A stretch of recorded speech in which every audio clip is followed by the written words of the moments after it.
একদিন রাজমহলে দাওয়াত। রাজা আদেশ দিলেন, আজ সবাই সুস্বাদু পোলাও খাবে। রান্নাঘরে কাজ হচ্ছিল জোরে, কিন্তু রাঁধুনি ভুল করে পোলাও একটা বড় মাটির হাঁড়িতে রেখে দিল। খাবার গরম রাখতে হাঁড়ির মুখও বন্ধ করে দিল। কিছুক্ষণ পরে রাজা জানতে চাইলেন, পোলাও রেডি তো? রাঁধুনি দৌড়ে গেল দেখে আসতে, কিন্তু হাঁড়ির ঢাকনা খুলতেই পোলাও অর্ধেক কম। কেউ বুঝতে পারছে না কে খেল। রাজা রেগে ঘোষণা দিলেন, যে পোলাও চুরি করেছে তাকে শাস্তি হবে। গোপাল ভাঁড় তখন হেসে বলল, মহারাজ, চোরকে আমি ধরতে পারি। সবাই অবাক। গোপাল হাঁড়ির ভেতর দেখল এবং বলল, চোর আর হাঁড়ির ভেতর কথা বলেছে। লোকেরা হাসল। রাজা বললেন, কিরে গোপাল, হাঁড়ি কথা বলে নাকি? গোপাল বলল, অবশ্যই মহারাজ।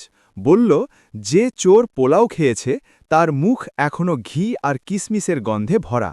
রাজা সঙ্গে সঙ্গে রাঁধুনিদের সারিবদ্ধ করলেন। গোপাল কাছে গিয়ে নাক দিয়ে শোঁকাশোকি করতেই এক রাঁধুনির মুখে কিসমিসের গন্ধ বেরিয়ে এলো। চোর ধরা পড়ল। রাজা হাসলেন। গোপাল না থাকলে হাঁড়ি কি কথা বলতো? সবাই হেসে উঠল। গোপাল মাথা নিচু করে নমস্কার করল। সবাই হেসে উঠল। গোপাল মাথা নিচু করে নমস্কার করল। গল্পের শিক্ষা, চোর যতই চালাক হোক, প্রমাণ নিজের থেকেই বেরিয়ে পড়ে।